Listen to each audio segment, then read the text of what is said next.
कैसे गुरु करे आप समान। गुरु की जो मेहनत है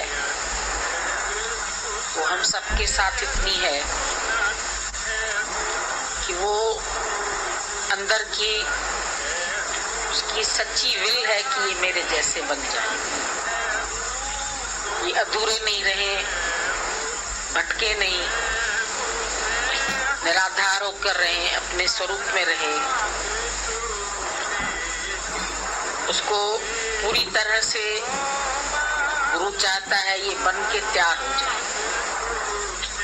अधूरा माल नहीं रहे। तो उसके लिए भले ही उसको कितने रूप धारण करने पड़ते हैं, कभी मौन भी हो जाता है गुरु, कभी गुस्सा भी कर सकता है, कभी बात भी कर सकता है, कभी हट जा भी कह सकता है, कभी नहीं भी बोल सकता है। पर जो मेहनत है दादा की वो यही थी। शुरू में हम सब कम लोग थे तो एक से एक पर्सनल बात होती थी, और पर्सनल बात करके जो भी हमारे अंदर के मन के संशय, भ्रम, बातें, द्वेष, अज्ञान, दुख कैसे निवृत्त हो जाए, ये उनका ध्येय था। आया जो तेरे दर पर भगवान दीदार को,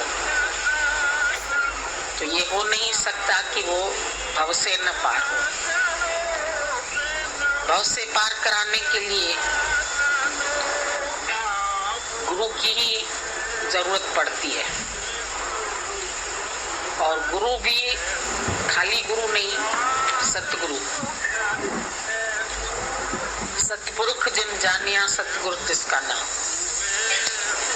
जिसने अपने को सतपुरुष यानी सत आत्मा जाना, सतगुरु तिसका नाम, उसका नाम है सतगुरु। उसने हम लोगों को फ्रीडम ऑफ स्पीच दी, जैसे इन्होंने अभी कहा वहां प्रश्न नहीं कर सकते, ये सच है, प्रश्न नहीं कर सकते। बाहर की भी दूरी है और अंदर की भी दूरी है, वहां पर कथाएं हैं। कोई अपने आगे रामायण रख के बैठा है, कोई भागवत रख के बैठे हैं, उसी में से कोई विषय लेके वो सत्संग करते हैं। तो यहाँ दादा ने हमारे जीवन को देख के किसकी क्या आवश्यकता है उसके हिसाब से उसको ज्ञान दिया। कोई मन का दुखी है, कोई तन का दुखी है, किसी के जीवन में क्या ट्रेजेडी हो गई है, कोई कैसा रोता हुआ आता है, कोई कैसे दुखों से आता है, या कोई ज्ञान के लिए भी आता है। जरूरी नहीं है कि सब दुखों से ही आते हों, सुखों में भी जिसको सच की तलब हो जाती है और उसको ये सुख मिथ्या लगने लगते हैं, वो भी आ जाते हैं। और कुछ ऐसे भी आते हैं जो born great है, some achieve greatness and some have greatness thrust on them। ऐसे भी हैं जिनके ऊपर गुरु स्वयं कृपा करके जबरदस्ती भी दे देता है। तो सब तरह के आते हैं, और जैसी जैसी जिसकी दवाई वैसा करो इलाज जी। जिसकी जैसी दवाई है उसको ऐसा ही डोज देते हैं, ऐसा ही ज्ञान देते हैं। ये गुरु के अंदर करुणा का स्वभाव है। उसकी करुणा इतनी है कि तुम अपने स्वरूप को जानो, तुमको ये सब साधन करने से मोक्ष प्राप्त नहीं होगा, क्योंकि साधन सब तुमको बाहर की ओर लेके जाते हैं। साधन करे है जब तक नहीं ब्रह्म जाना जाए। साधन रहित है ब्रह्म, सो साधन रहित ही पाए। जिन प्रेम कियो तिन ही प्रभु पाए। यहाँ गुरु से हमारा अंदर का प्रेम का रिश्ता होता है, बाहर का कोई प्रेम नहीं है, कोई संसारिक नाते वाला प्रेम नहीं है कि भाई का रिश्ता है या बाप का रिश्ता है या माँ का रिश्ता है। न गुरु शिष्य का ही रिश्ता है। ऐसा भी नहीं है कि गुरु और शिष्य दादा ने दो करके देखे, उसने देखा ही अपना आप, मैं ही तो हूं, दूसरा करके नहीं देखा। पर जो रिश्ता है वो सबसे ऊपर था। ब्रह्मा विष्णु महेश, तो गुरु हमारे लिए सब कुछ बना। गुरुर ब्रह्मा गुरुर विष्णु गुरुर्देवो महेश्वरा। फिर माता पिता भी बना। माता पिता जैसे अपने बच्चे का भविष्य भी सोचते हैं,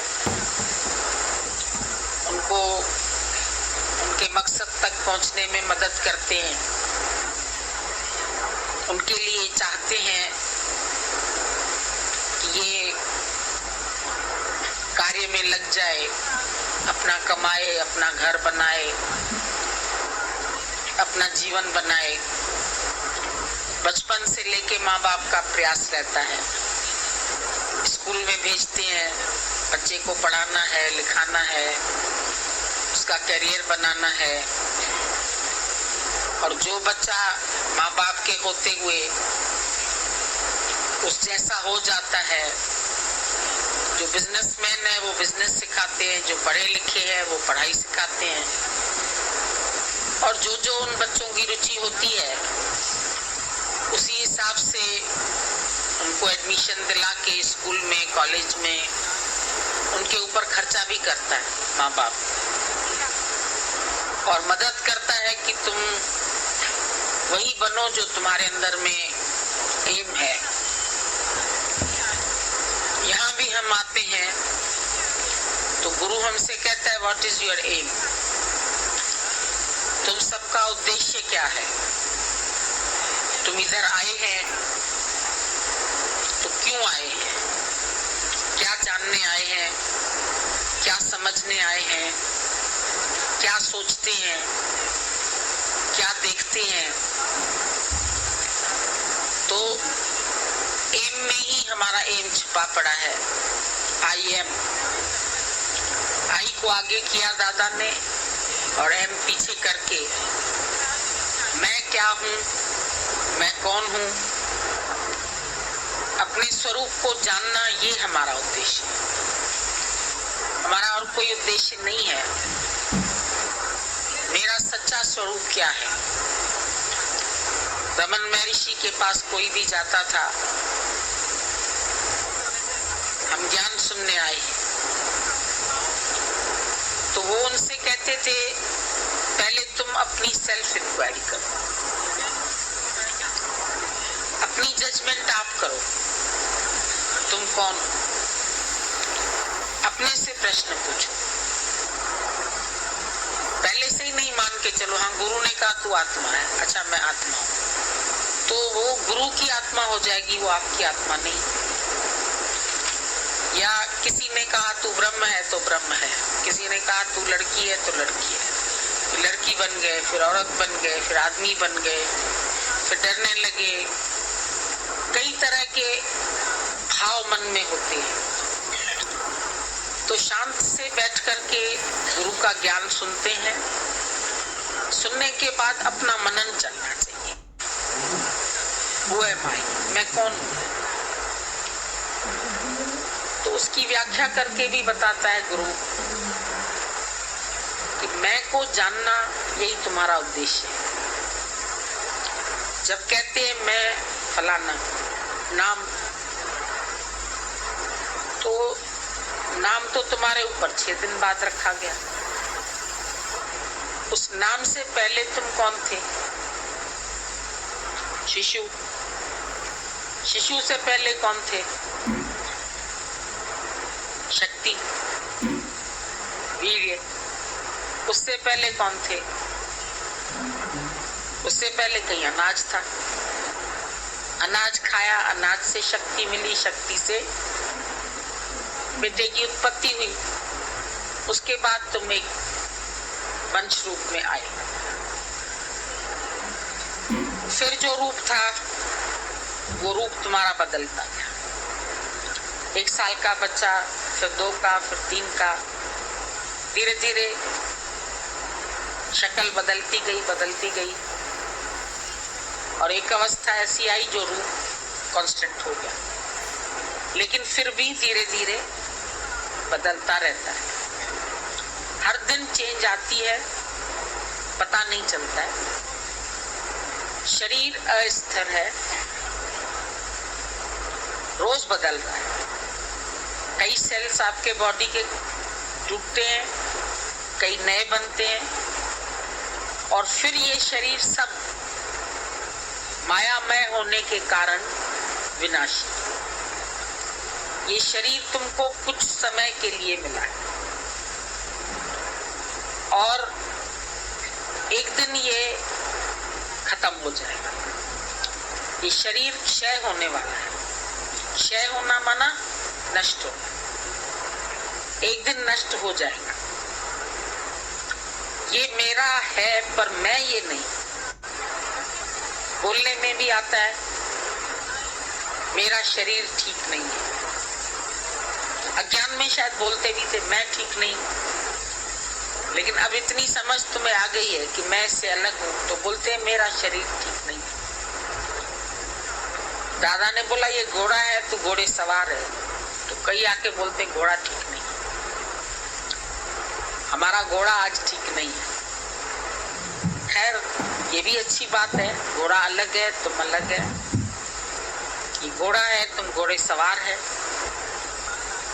ये गुरु सुनाता भी है पर इस चीज का तुमको अनुभव करना है कि मैं इससे अलग कैसे। मैं मन को भी जानता हूँ, बुद्धि को भी जानता हूँ, ख्यालों को भी देखता हूँ, अंदर क्या संकल्प विकल्प चल रहे हैं उनको भी देखता हूँ। तो मैं इनको जानने वाला हूँ, क्योंकि जब तक तुम अपने स्वरूप में नहीं आएंगे तुमको आनंद की प्राप्ति नहीं।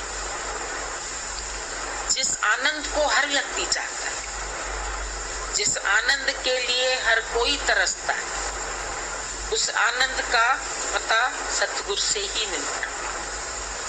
वो गुरु तुमको बार बार बताता है कि वो आनंद बाहर नहीं मिलेगा, पदार्थों में नहीं मिलेगा, विषय में नहीं मिलेगा, वस्तु में नहीं मिलेगा, व्यक्ति में नहीं। इंसान का स्वभाव है इन 3 चीजों में सुख की तलाश करता है। एक वस्तु में संसार की सब वस्तुएं आती, मोटर, गाड़ी, कपड़ा लत्ता, खाना पीना, घर की सजावट का सामान। वस्तु ले आते हो, दुकान पर है, तुम्हारी नहीं है, टूटे या फूटे तुम्हें कोई प्रयोजन नहीं, पर उसको घर ले आए, पैसा देके खरीद लिया, अब वो वस्तु मेरी हो गई। अब ये मोटर मेरी हो गई, अब ये फ्रिज मेरी हो गई, ये टीवी मेरी हो गई, ये वीसीआर मेरा हो गया, सीडी मेरा हो गया, फिर कई मेरे बन गए। बुक्स मेरी है, कैसेट मेरी है, कमरा मेरा है, घर मेरा है, ये सब वस्तु। इन वस्तुओं में फिर मेरा है कह के इनमें सुख बुद्धि हो गई, इनसे सुख मिलता है। मेरी टीवी से मेरे को सुख मिलता है, खराब होती है इसको बनवाना पड़ता है। मेरी मोटर से कहीं भी आते हैं जाते हैं, सुख मिलता है। तो वस्तुएं इसलिए रखते हैं कि इन वस्तुओं से मुझे सुख मिलेगा, पर फिर गुरु ने ये भी बताया सुख के साथ तुम्हें दुख भी मिलेगा। रास्ते में मोटर खराब हो गई, खड़े होना पड़ेगा। रास्ते में एक्सीडेंट हो गया, मर सकता है, आदमी मर जाए, बेटा मर जाए, एक्सीडेंट हो जाए, मोटर गाड़ी पर जा रहा है, कोई नुकसान हो जाए तो वो भी हो सकता है, चोरी भी हो सकती है। मतलब ये वस्तुएं तुम्हें सदैव के लिए नहीं मिलती और मेरी होने के बाद भी सदा ही सुख नहीं दे सकती है। फिर इससे अधिक तुमको व्यक्ति प्यारा होता है। समझो एक्सीडेंट हो गया, कार के चकनाचूर हो गई, पर तुम्हारा आदमी बच के आ गया, तुम बोलोगी चलो शुक्र है, ये तो ठीक ठाक आ गए, बेटा तो ठीक ठाक आ गया, बच्चे तो सही सलामत आ गए, कार टूटी तो टूटी, कोई बात नहीं, बन जाएगी। नहीं भी बने लेकिन जान तो हजारों की लाखों की है, जान बची तो लाखों की। मतलब वस्तुओं से व्यक्ति प्यारे होते हैं। व्यक्तियों में मोह है जरूर, जिनके साथ रहते हो ये संग दोष हो जाता है और उनसे भी सुख मिलता है तब अच्छे लगते हैं। अगर उनसे भी तुम्हें शायद सुख न मिले तो तुमको वो भी पसंद नहीं आएगी। आदमी नहीं सुख देगा, तलाक लेके आ जाओगे। तुम्हारे अनुसार नहीं चलेगा, तुमको पसंद नहीं आएगा। तुम्हारे अनुसार चलेगा, उसी में मोह हो जाएगा, उसी में तुम्हारा मन आसक्त हो जाएगा। जिस से जितना ज्यादा सुख मिलता जाएगा उन चीजों से तुम्हारी आसक्ति बढ़ती जाएगी। आदमी को जानते नहीं थे 20 साल पहले, शादी हुई, मेरा माना, सुख देने लगा, आसक्त अपना हो गया, प्राणों से प्यारा हो गया, अच्छा हो गया, कंपेनियन हो गया, कंपनी हो गई। फिर उनके साथ विषय सुख, काम, क्रोध, लोभ, मोह, अहंकार, शब्द, स्पर्श, रूप, रस, गंध, विषय, ये 5 विषय भी अपने ही घर वालों के साथ, उन्हीं से ही मिलते। शब्द अच्छे कहे किसी ने, बड़े ऊपर हो गए, पंखे के ऊपर चढ़ गए। शब्द किसी ने कोई और कहे, धरती दाखिल हो गई। आपने ये शब्द कहे, अब मेरा मन उखड़ गया। आपने ये शब्द कहे, हमारा मन आपसे जुड़ गया, कभी जुड़ गया, कभी उखड़ गया। शब्द की तार पर नाचते। अच्छे शब्द पसंद आते हैं और मन के विपरीत शब्द पसंद नहीं आते, ये नहीं अच्छा लगता। स्पर्श का सुख, पशु पक्षियों को भी स्पर्श का सुख है, स्पर्श करते हैं उसमें से आनंद आता है। स्पर्श का सुख हाथी के पास है। अगर हाथी के पास विशेष है, मतलब है तो उसके अंदर भी सब विषय, पर कंपेयर करते हैं उसका कि हाथी को फंसाना हो तो उसकी वीकनेस जानी दिखती, उसको कैसे फंसाएं, उसका हथनी के साथ बहुत मोह होता है। वो दूर से हथनी को देखता है। हाथी फंसाने वाले क्या करते हैं, खड्डा खोद देते हैं, उसके ऊपर घास फूस बिछा देते हैं और उसके ऊपर एक कागज की हथनी बना के खड़ी कर देते हैं, लाइट वेट की होती है।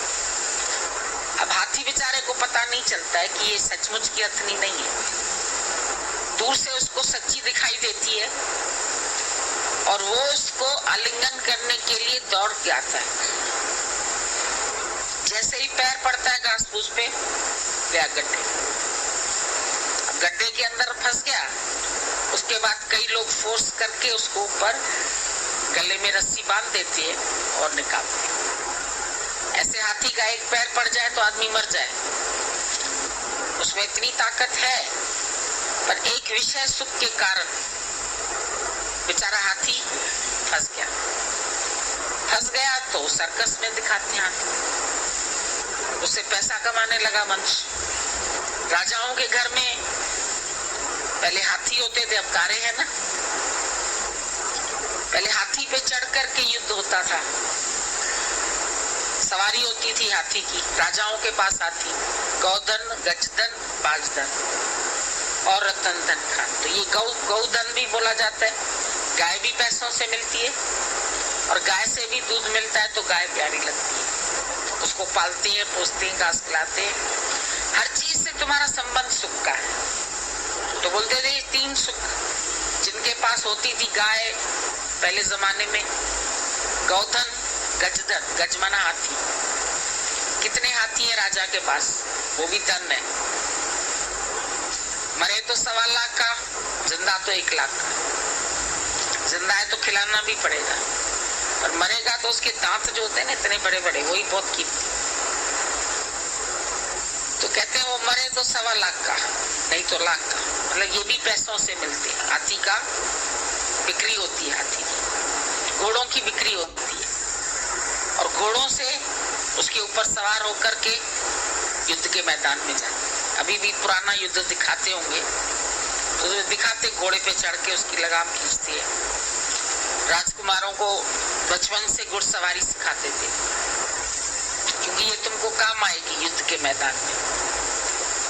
तो ये गौधन, गजधन, बाजधन, हाथी, बाज बोलते हैं हाथी, और रतन धन खान, घोड़ा, बाज माना घोड़ा। तो हाथी, घोड़ा और गाय ये सब पालते थे, पालतू पशु हो गए घरों में, और ये काफी कुछ इशारे भी समझते हैं मालिक के, जैसे मुड़ता है ऐसे मुड़ भी जाते हैं। तो ये सब क्यों प्यारे थे? क्योंकि इनसे हमको सुख मिलता है। मतलब अगर सारा टोटल देखा जाए तो वस्तु, विषय, इन सब से जो प्यार है मनुष्य को, वो केवल अपने सुख की वजह से। मनुष्य को भी प्यार करते हैं अपने सुख के लिए, जिससे सुख नहीं मिलेगा उसको छोड़ देंगे। घर से सुख नहीं मिलेगा, घर छोड़ के यहाँ आके रहेंगे। यहाँ सुख नहीं मिलेगा तो यहाँ से भाग जाएंगे। यहाँ प्यार नहीं मिलेगा, यहाँ कोई नहीं पूछेगा तो भाग जाएंगे। तो सब जगह तुम्हारा मतलब है, तुम सब जगह स्वार्थ से प्रीत करते हो। ये दिखाता है तुमको गुरु प्रत्यक्ष। स्वार्थ लाग करें सब प्रीति, सुर नर मुनि की यही रीति।